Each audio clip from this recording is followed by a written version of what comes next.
Assalamualaikum warahmatullahi wabarakatuh.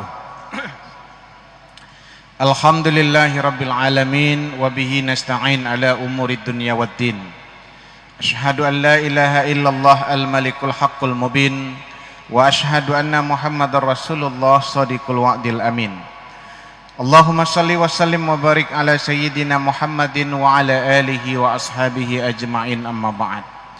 Allahumma alimna ma jahilna wa dzakirna ma nasina waftah alaina min khazaini rahmatika ya arhamar rahimin. Rabbi syrah li sadri wa yassir li amri wahlul 'uqdatam min lisani yafqahu qawli. Kaum muslimin yang dirahmati Allah Subhanahu wa taala, salah satu doa yang dibacakan oleh malaikat Jibril, diaminkan oleh Rasulullah sallallahu alaihi wasallam ketika beliau menaiki mimbarnya. Bu'dan liman adraka Ramadan walam yufar lahu. Bu'dan, celakalah orang, semakin jauh dia dari rahmat dan kasih sayang Allah Subhanahu wa taala, kalau usianya, umurnya sampai menjelang Ramadan, tapi selama Ramadan dosanya tak berkurang di hadapan Allah Subhanahu wa taala. Allah berikan dia umur yang panjang bertemu dengan Ramadan, tapi ternyata selama Ramadan dosa tak berkurang di hadapan Allah Subhanahu wa taala. Maka kata malaikat Jibril, orang-orang ini akan semakin jauh dari Allah Subhanahu wa taala. Maka sesungguhnya kaum muslimin yang dirahmati Allah Subhanahu wa taala, Ramadan adalah di mana kita punya kesempatan yang besar untuk memohon ampun kepada Allah Subhanahu wa taala. Selama Ramadan hampir semua kita pasti akan terbangun di waktu sahur. Tapi salah satu ciri orang-orang yang bertakwa yang diceritakan oleh Al-Quranul Karim, wabil ashari hum yastaghfirun. Di waktu sahur orang-orang yang bertakwa itu punya kebiasaan. Apa kebiasaan mereka? Beristighfar, mohon ampun kepada Allah Subhanahu wa taala. Maka di waktu sahur mereka punya kebiasaan membentang sejadah, duduk bermunajat. Di atas sajadah itu mereka ingat dengan dosa-dosa mereka. Mereka ingat dengan air mata ibu mereka yang pernah menetes karena tingkah laku mereka. Mereka ingat dengan kesusahan ayah mereka gara-gara perangai mereka. Ingat mereka dengan kezaliman mereka, kelalaian mereka terhadap Allah Subhanahu wa taala. Maka lidah basah oleh kalimat zikir, bibir bergetar untuk mengucapkan istighfar. Terbayanglah ketika itu sempitnya alam kubur, gelapnya alam barzakh. Di situ nanti kita akan ditanyai oleh malaikat, mempertanggungjawabkan dosa dan kesalahan kita semasa hidup di dunia. Maka Bapak Ibu yang dirahmati Allah Subhanahu wa taala, Ramadan merupakan bulan di mana kita mesti memperbanyak istighfar dan taubat kepada Allah Subhanahu wa taala. Khalifah Umar bin Abdul Aziz, salah seorang khalifah yang dipandang sebagai Khulafaur Rasyidin yang kelima, di akhir Ramadan dia kirim surat ke negeri-negeri muslim. Apa isinya? Dalam surat itu ada dua perintah. Yang pertama, perintah untuk menunaikan zakat fitrah. Yang kedua, dalam surat itu dia menulis perintah untuk memperbanyak istighfar kepada Allah Subhanahu wa taala. Dia tulis di dalam suratnya, perbanyaklah kata-kata yang pernah diucapkan oleh datuk kita Nabi Adam alaihi salam. Rabbana zalamna anfusana wa illam taghfir lana wa tarhamna lanakunanna minal khasirin. Perbanyaklah istighfar yang pernah diucapkan oleh Nabi Nuh alaihi salam. Wa illa taghfirli wa tarhamni akum minal khasirin. Perbanyaklah, kata Umar bin Abdul Aziz, kata-kata yang pernah diucapkan oleh Nabi Ibrahim alaihi salam. Walladzi atma'u ay yaghfira li khati'ati yaumaddin. Perbanyaklah kata-kata yang pernah keluar dari mulut Nabi Musa alaihi salam. Rabbi inni zalamtu nafsi faghfirli. Perbanyak juga kata-kata yang keluar dari mulut Nabi Yunus ketika dia terkurung di dalam perut ikan. La ilaha illa anta subhanaka inni kuntu minaz zalimin. Maka selama Ramadan ini kaum muslimin yang dirahmati Allah Subhanahu wa taala merenung kita di tengah keheningan, di tengah sunyinya orang, merenung kita di mana kita sekarang, ke mana kita akan berpulang. Suatu saat dunia yang kita tempati ini akan kita tinggalkan. Kita akan mempertanggungjawabkan segala sesuatunya di hadapan Allah Subhanahu wa taala. Maka kata malaikat Jibril, kalau ada orang yang selama Ramadan lidahnya tak pernah bergetar untuk mengucapkan kalimat istighfar, dosanya tak pernah berkurang di hadapan Allah Subhanahu wa taala, orang-orang seperti ini akan semakin jauh dari Allah Subhanahu wa taala. Maka mari kita sambut Ramadan ini dengan taubat, penyesalan di hadapan Allah Subhanahu wa taala. Dosa kepada Allah Subhanahu wa taala. Kita berharap dengan istighfar yang kita ucapkan, dengan taubat yang kita lakukan akan diampuni Allah Subhanahu wa taala. Tapi dosa di antara sesama kita umat manusia baru bisa terampun, baru bisa selesai kalau ada maaf memaafkan di antara kita. Maka Imam Sufyan bin Uyainah pernah mengatakan, lebih baik kita berpulang menghadap Allah dengan membawa 70 dosa kepada Allah Subhanahu wa taala dibanding kita berpulang menghadap Allah Subhanahu wa taala dengan membawa satu dosa kepada manusia yang mana dosa itu belum kita selesaikan sebelum kita menutup mata menghembuskan napas terakhir. Kenapa? Kalau seandainya kita berdosa kepada Allah Subhanahu wa taala, wafat kita, meninggal kita, banyak orang yang menyolatkan kita, banyak orang yang mendoakan kita. Mudah-mudahan itu bisa menjadi rahmat dan barokah bagi kita sehingga dosa kita diampuni Allah Subhanahu wa taala. Meninggal kita terkubur di dalam tanah, tapi di atas dunia masih ada anak-anak kita yang 5 kali sehari semalam mereka berdoa kepada Allah Subhanahu wa taala, Allahumma ufirli zunubi wali walidayya warhamhuma kama rabbayani saghira. Mudah-mudahan dengan doa mereka itu Allah ampuni dosa kita. Ada di atas dunia anak-anak yang masih mengirimkan Al-Fatihah untuk kita, membacakan doa untuk kita. Mungkin mereka berwakaf, bersedekah atas nama kita. Bisa jadi itu yang akan mendatangkan rahmat dan kasih sayang Allah Subhanahu wa taala untuk kita.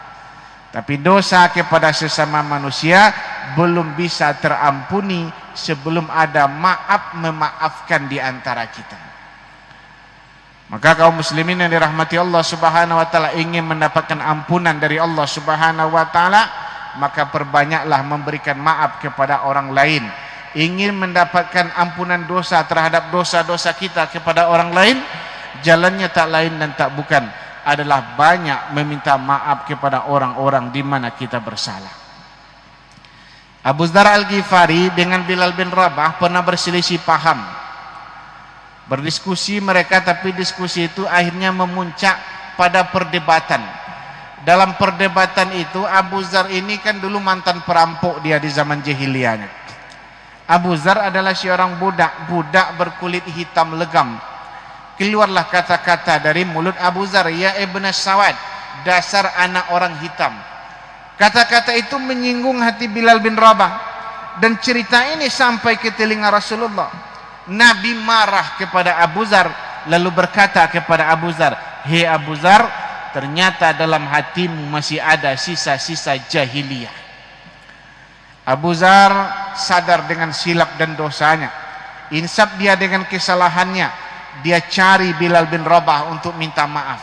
Di hadapan Bilal dia taruh kepalanya di atas sebuah batu besar. Dia ambil segenggam pasir, dilumuri kepalanya dengan pasir sambil berkata kepada Bilal, hei Bilal, tolong kau injak-injak kepala ini. Bilal jadi heran dan bertanya kepada Abu Dzar, ada apa wahai Abu Dzar? Hati saya terlalu tinggi wahai Bilal, lidah saya terlalu lancang, tajam lidah saya menyakiti perasaanmu Bilal. Hari ini saya minta maaf, saya rela kepala ini diinjak-injak. Sesuatu yang paling saya hormati, silakan kau injak-injak asalkan engkau mau memberikan maaf.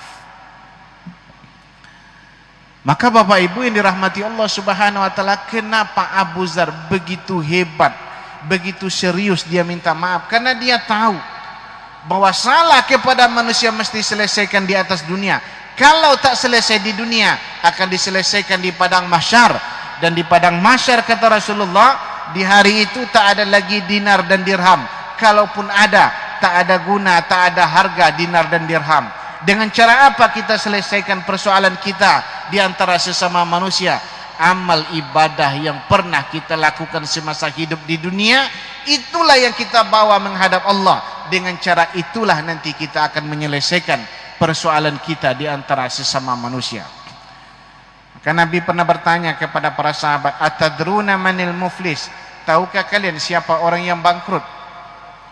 Kata sahabat, yang bangkrut itu ya Rasulullah, orang yang tak punya harta, orang yang tak punya emas, tak punya uang. Bukan, kata Rasulullah.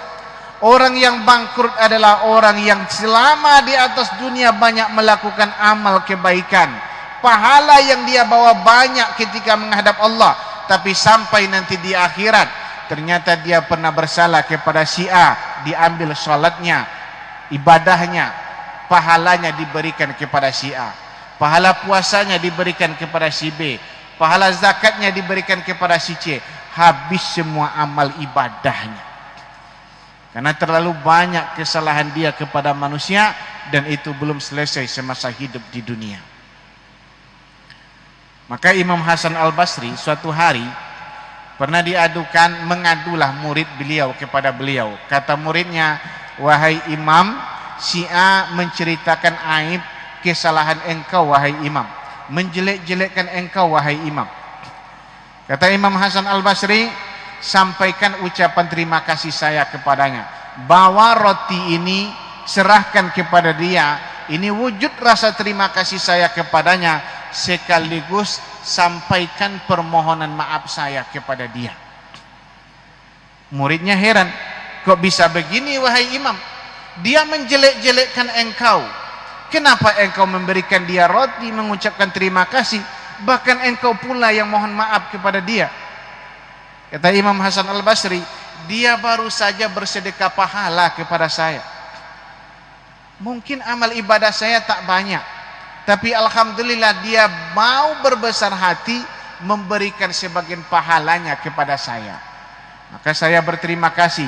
Roti ini adalah wujud rasa terima kasih saya kepadanya, dan sampaikan permohonan maaf saya kepada dia, karena roti ini tak sebanding dengan pahala yang ia berikan. Kalau sempatlah sifat awak Cono Hasan Al-Basri, aman dunia, lapang hidup awak. Si anu tu menciton buat apa ce tungkui sate tu nyo, anton kenyo. Akan lapang dah dua awak. Tapi di sisi lain ini mengajarkan kepada kita, kesalahan kita kepada orang lain itu justru akan merugikan kita. Maka Abu Dzar Al-Ghifari minta maaf kepada Bilal bin Rabah dengan cara yang menurut sebagian kita caranya itu ekstrim, mungkin berlebih-lebihan menurut kita. Tapi seperti itulah dia memaknai bahwa nanti di akhirat segala sesuatunya akan dipertanggungjawabkan oleh Allah Subhanahu wa taala. Tapi Bilal bin Rabah bukan pula orang yang cepat tinggi hati ketika orang minta maaf. Sebagian kita kadang-kadang ketika ada orang yang minta maaf, kita merasa mulia, merasa tinggi hati, merasa berada di atas orang lain. Bilal karena hatinya lembut, jiwanya bening, dididik langsung oleh Rasulullah, melihat hal itu tersentuh batin dia, tersentuh kalbunya, menetes air matanya. Dia ambil tubuh Abu Dzar, dia angkat, lalu dia peluk tubuh Abu Dzar sambil meneteskan air mata. Dia berbisik lembut ke telinga Abu Dzar, wahai Abu Dzar, tak mungkin kaki Bilal menginjak-injak kepala yang selalu sujud kepada Allah Subhanahu wa taala. Maka Bapak Ibu yang dirahmati Allah Subhanahu wa taala, ciri kita betul-betul orang yang diberkahi selama bulan suci Ramadan ini. Ramadan menjadi bulan di mana kita bertaubat di hadapan Allah Subhanahu wa taala. Ciri orang bertaubat itu dia merasa tak mulia di hadapan Allah Subhanahu wa taala. Ada penyesalan di hati dia. Maka kalau selama Ramadan ini kita merasa semakin mulia, merasa semakin hebat di hadapan Allah Subhanahu wa taala, maka taubat dan penyesalan kita patut dipertanyakan di hadapan Allah Subhanahu wa taala. Kemudian orang bertaubat itu gampang dia minta maaf. Kenapa? Karena dia sadar, bisa jadi dia bersalah tapi dia tidak sadar dengan kesalahannya. Muhammad Al-Fatih, sultan yang menaklukkan Konstantinopel, Nabi pernah bercerita dalam salah satu nubuatnya, la taftahanna Konstantinia, suatu saat Konstantinopel akan kalian rebut, kata Rasulullah. Konstantinopel itu adalah kota dengan benteng yang paling tangguh sehingga sulit untuk ditaklukkan. Kata Napoleon Bonaparte, kalau seandainya dunia ini adalah satu negara besar, tak ada negara lain, cuma satu negara yang ada di atas dunia ini, maka saya akan memilih Konstantinopel sebagai ibu kotanya. Karena di samping indah, letaknya juga strategis, sulit ditaklukkan. Maka Nabi pernah mengatakan, kalian akan menaklukkan Konstantinopel, dan sebaik-baik panglima perang adalah panglima perang yang berhasil menaklukkan Konstantinopel itu kelak. Siapa orangnya? Itulah dia Muhammad Al-Fatih. Muhammad Al-Fatih ini anak seorang raja. Ayahnya Sultan Murad. Dari kecil dia sudah dididik. Didatangkanlah guru ke rumah beliau untuk mendidik Muhammad Al-Fatih. Tapi karena dia adalah anak seorang raja, Muhammad Al-Fatih ini susah diatur. Tak lama guru bertahan untuk mendidik dia, sering gonta-ganti guru. Karena dia adalah anak seorang raja, mantan calon raja pula lagi. Dia adalah putra mahkota. Sampai datang seorang guru ahli sufi namanya Aksyamsuddin, berwatak keras. Dialah yang berhasil akhirnya mendidik, membimbing, menggembleng Muhammad Al-Fatih. Ada sebuah kisah, Bapak Ibu yang dirahmati Allah Subhanahu wa taala, yang terjadi di antara Muhammad Al-Fatih dengan gurunya Aksyamsuddin. Suatu hari tiba-tiba gurunya menempeleng Muhammad Al-Fatih. Tak ada salah, tak ada persoalan, tiba-tiba Muhammad Al-Fatih ditempeleng. Beliau tampau perai aja Muhammad Al-Fatih itu. Tapi yang menempeleng ini adalah guru yang ia takuti, yang sangat berwibawa, berkarisma di mata Muhammad Al-Fatih. Muhammad Al-Fatih heran, penuh tanda tanya, kenapa saya ditempeleng, apa salah saya? Tapi dia tak berani bertanya kepada gurunya. Belasan tahun setelah peristiwa itu, mangkatlah raja, wafatlah raja. Muhammad Al-Fatih dilantik menjadi sultan. Sekarang dia adalah orang nomor 1 di negeri Islam. Maka di saat itulah Muhammad Al-Fatih baru bisa bertanya. Baru berani dia bertanya kepada gurunya. Wahai Tuan Guru, hari ini saya ingin bertanya. Ada apa anakku? Dulu ketika saya masih kecil, kau tempeleng saya. Saya ingat-ingat sampai hari ini saya tak menemukan apa sebetulnya kesalahan saya, sehingga hari itu saya ditempeleng. Mendengar pertanyaan itu, Aksyamsuddin tersenyum. Apa kata beliau? Wahai anakku, sudah lama pertanyaan ini saya tunggu-tunggu. Kau tak punya salah. Lalu kenapa saya ditempeleng? Saya hanya ingin memberikan engkau pelajaran. Ketika kita berbuat zalim, karena kita adalah orang besar, orang yang dihormati, orang kaya, orang terpandang, maka sering ketika kita berbuat zalim, menyakiti hati orang lain, kita tak sadar sudah berbuat dosa, karena tak ada yang berani mengingatkan kita. Hari ini kau adalah sultan, tak ada yang lebih tinggi orang dibandingkan engkau. Bisa jadi nanti kita semena-mena, sewenang-wenang terhadap orang lain, tapi kita tak pernah merasa bahwa kita sudah berbuat zalim, karena tak ada orang yang berani mengingatkan kita. Tapi ingat, ketika kau berbuat zalim, itu akan menggores batin orang yang kau zalimi, akan menyakiti hati orang yang kau zalimi.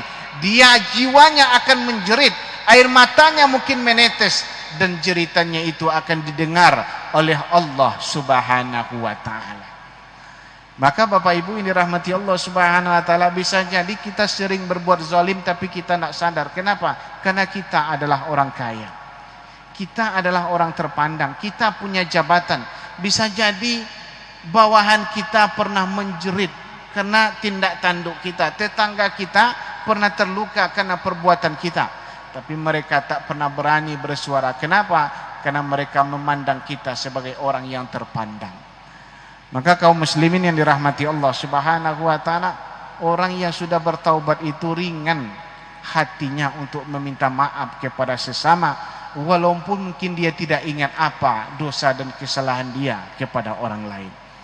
Kaum muslimin yang dirahmati Allah Subhanahu wa taala, mudah-mudahan selama Ramadan ini kita termasuk orang-orang yang mendapatkan keberkahan, mendapatkan rahmat dari Allah Subhanahu wa taala, dan orang-orang yang mendapatkan ampunan dan maghfirah dari Allah Subhanahu wa taala. Amin amin ya rabbal alamin. Demikian, mohon maaf, billahi taufik wal hidayah. Wassalamualaikum warahmatullahi wabarakatuh.